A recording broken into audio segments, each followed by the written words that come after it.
Good afternoon, everybody. It's Rob Cross from the Virginia Arts Festival, and I'm really thrilled that I'm being able to join one of my great friends, Anthony Stockard from Norfolk State University, and has one of his cast members with him, Terrance Livingston.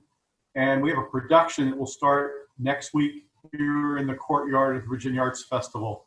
Anthony, welcome. Thank you. Thanks for having me. It's been a journey. We had hoped to do this back in May during the festival. COVID, I'd say they won the first round and we got closed down. Yes, But you had already put a lot of work into this production with your cast, and we didn't want to let the opportunity go by. So tell me what your thinking was. I shared with you that this was something that we were doing later in the season because it was a Pulitzer Prize winner.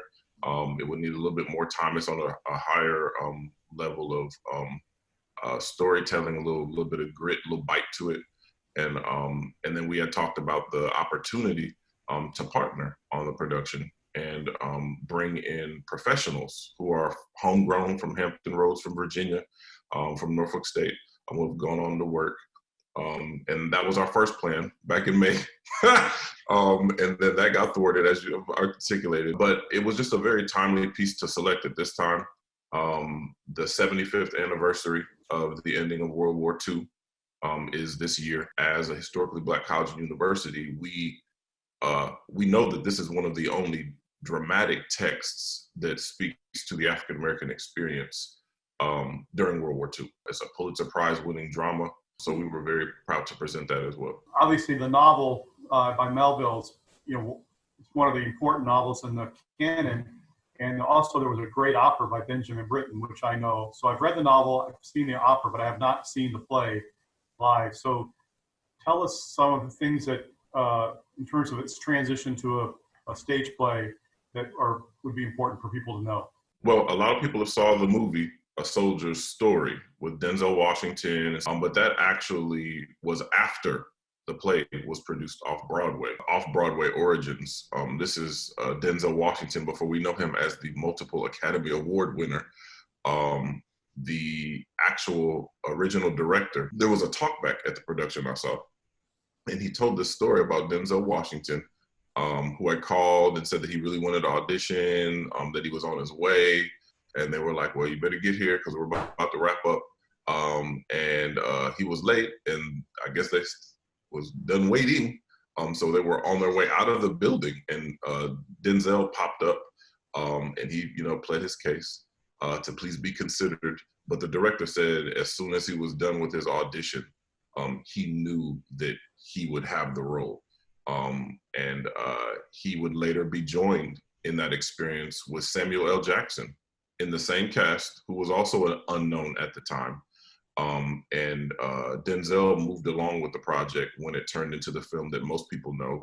If you saw the movie, of course, the movie jumps to many different locations. It actually has a different storyline, and the play ends differently than the movie.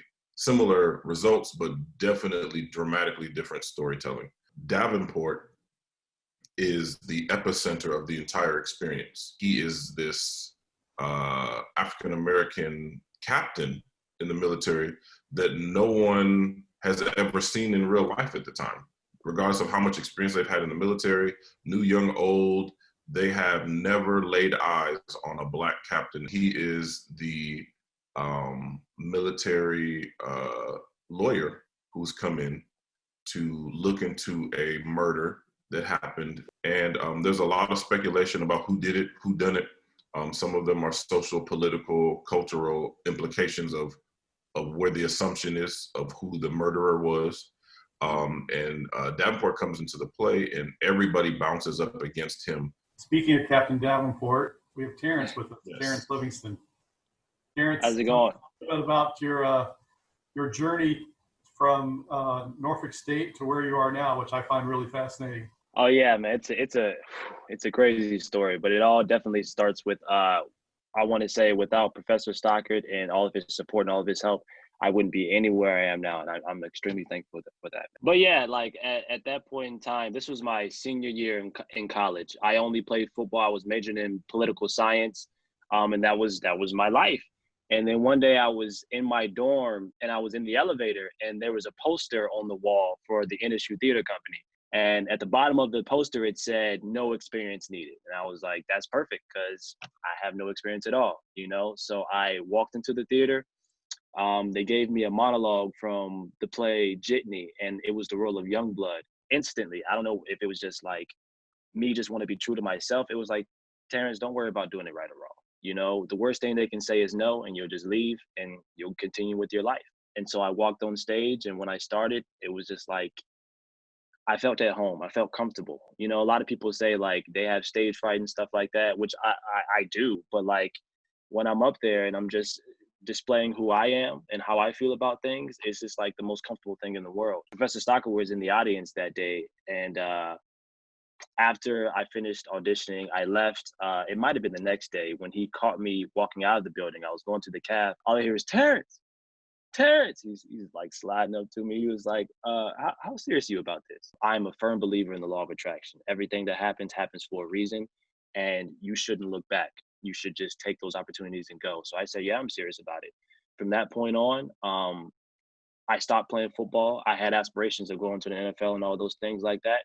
But once I started theater, I switched over, and it was definitely the best decision I ever made in my life. It changed the way I walk, I talk, my confidence, like how I communicate with people. I took a year off. I worked on monologues, worked on pieces, auditioned for grad school. And now I'm in my third year at Temple University, pursuing my master's in acting. So everything worked out well. I've never heard you tell this story about your experience on stage. I've never heard this before till just now. It was so clear that you were comfortable on stage, that your instincts were strong.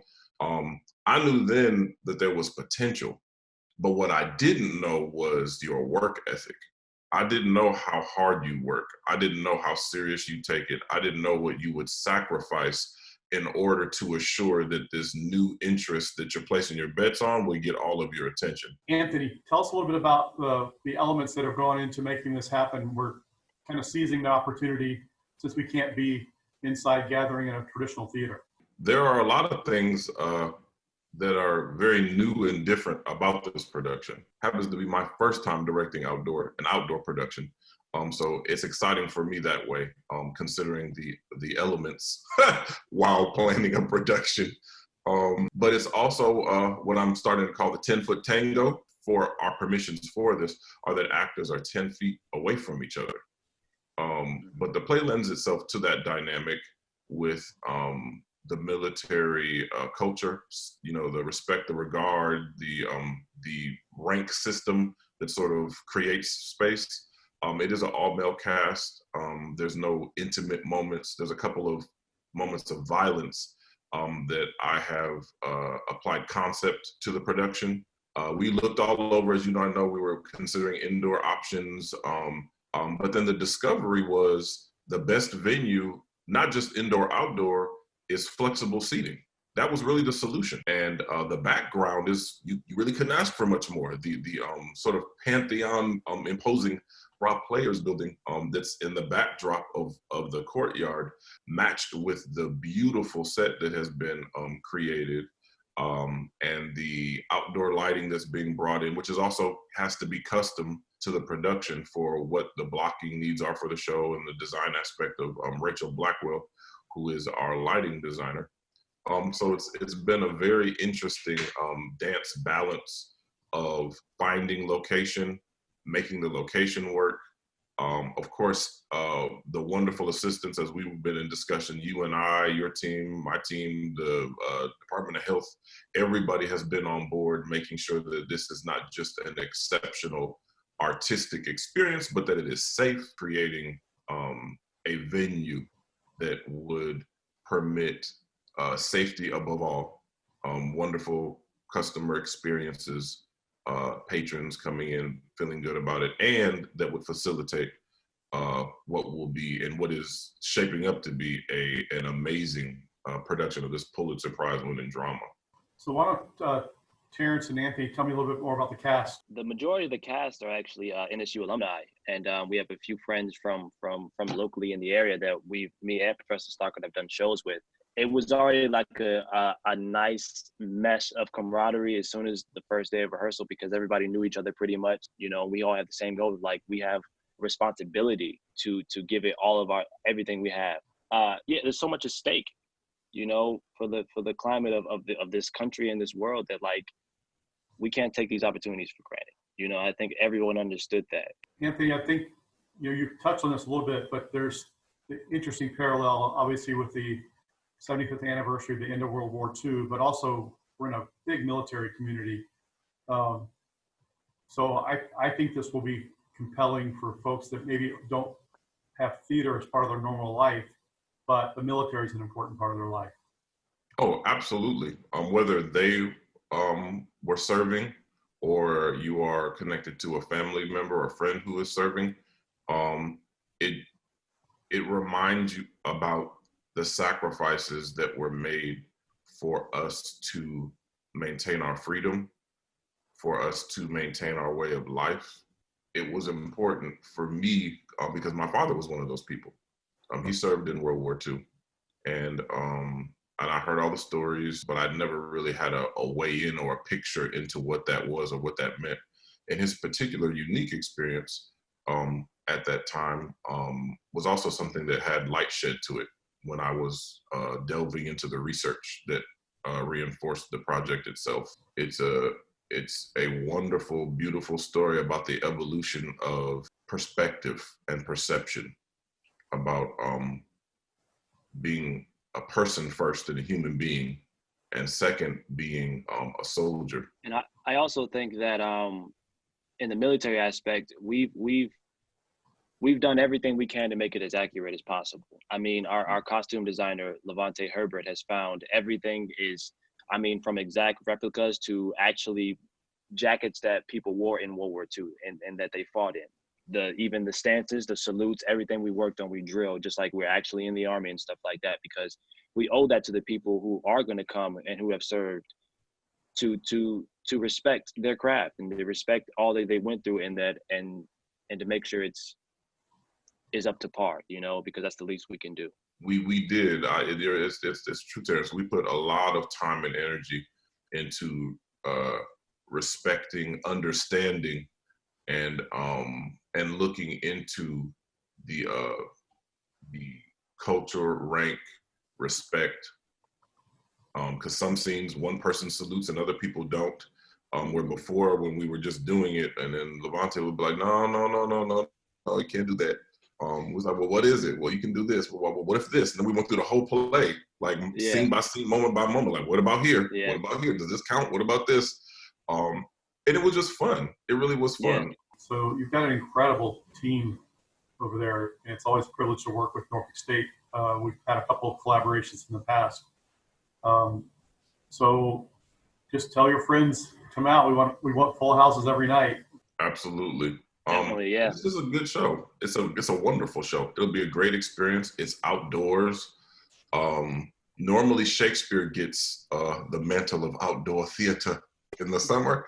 And here we come with a Pulitzer Prize winner. So that in itself is also unique. Terrance and Anthony, thank you so much. And we look forward to seeing you. We've got 8 performances coming up. So enjoy. Absolutely. Thanks for having us.